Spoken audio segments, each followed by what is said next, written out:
وعلیکم آصف امان صاحب. وعلیکم السلام. سر بتائیے گا، سنا ہے آپ کو بہت بڑے دھڑلے اور جو بڑے جلسے شلسے کا اہتمام وغیرہ کر رہے ہیں لیاقت باغ.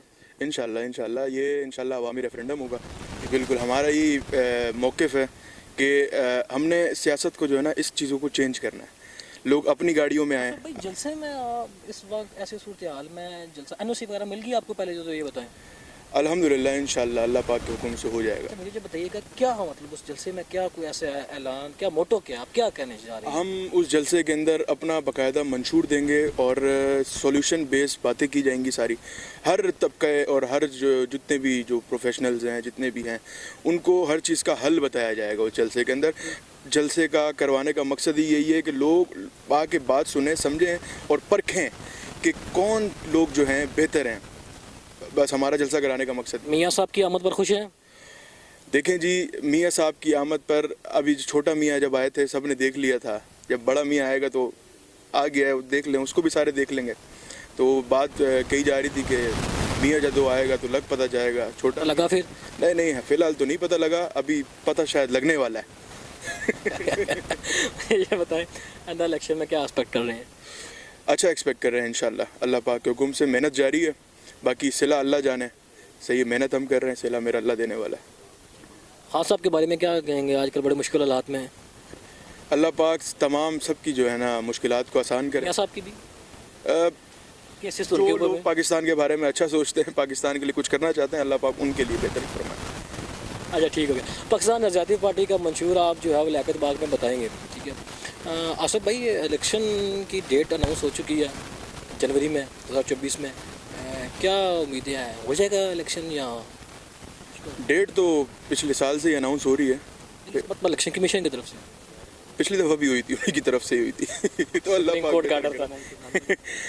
اللہ پاک بہتر کرے. اگر الیکشنز ہوئے تو انشاءاللہ چیز ایک واضح نظر آئے گی. حسان بھائی تھوڑا سا سمجھائے نا، کھل کے بولے نا. مطلب آپ بریانی نہیں کھلاتے، آپ خرچہ نہیں کرتے، آپ گاڑیوں میں پیٹرول نہیں ڈلواتے. میں تو دیکھا ہے نا آپ کے معاملات کو، ٹھیک ہے؟ آپ بریانیاں نہیں کھلاتے، آپ قیمے والے نان نہیں کھلاتے، آپ اپنے ریلیوں جلسوں میں جو آتا ہے اپنی گاڑی اپنا بائک وہ اپنا ہی خرچہ کر کے آتا ہے. تو ایسے میں ووٹ لینا، اس پورے نظام کو ایک قسم کا للکارنا، چیلنج کرنا ہے. میں آپ کیوں ٹکر لے رہے ہیں؟ آپ کے اس پورے سوال کا ایک چھوٹا سا جواب دیتا ہوں. وہ یہ ہے کہ ہم نے لوگوں کو مچھلی پکڑ کے نہیں دینی، ان کو پکڑنا سکھانا ہے. جب ہم لوگوں کو مچھلیاں دینا شروع کر دیں گے میرے زیر انکم سپورٹ پروگرام کی طرح اور دوسرے پروگرامز کی طرح مچھلی لوگوں کو دینا شروع کر دیں گے پلیٹ پہ رکھ کے، تو پھر وہ بھکاری بنیں گے، وہ پھر اپنی محنت نہیں کریں گے. ہم ان کو محنت کرنا سکھانا چاہتے ہیں. ہم ان کو سکھانا چاہتے ہیں کہ بھائی جان نظریے کے اوپر آؤ، اس چیز کے اوپر آؤ جس کے اوپر ہمارا قائد اعظم محمد علی جناح رحمۃ اللہ علیہ تھے. یعنی پناہ گاہیں اور لنگر خانے نہیں ہونے چاہیے. یار ہر حساب کی چیزیں، مطلب جو چیز لوگوں کو فائدہ دے وہ چیز ہونی چاہیے.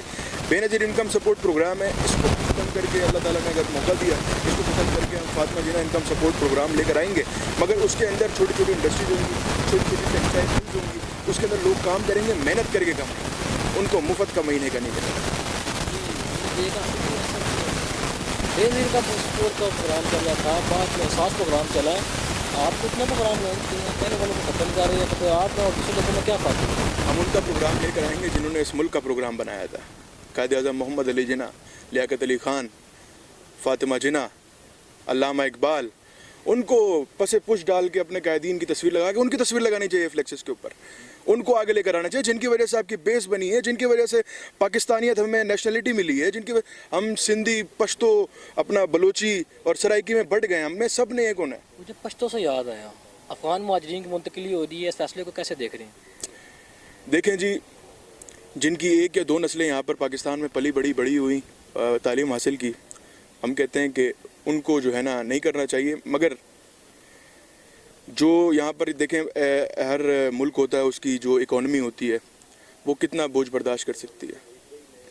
تو ایک گھر میں اگر کسی کے پاس کوئی مطلب 2 مہمان بھی آ جائیں نا، 30 دن سے زیادہ گزار لیں، تو وہ فیملی کے اوپر وزن بننا شروع ہو جاتا ہے. یہ ایک کامن سی چیز ہے، ٹھیک ہے؟ وہ آپ کو میں نے اس بات پہ سمجھانا شروع کر دی. میرے ساتھ موجود تھے ملک آصف امان صاحب. یقیناً آپ نے ان کی گفتگو سنی ہوگی، بڑی برادرانہ انداز میں ہماری گفتگو ہوئی ہے. تو دیکھتے رہیے بھائی صاحب پنجاب.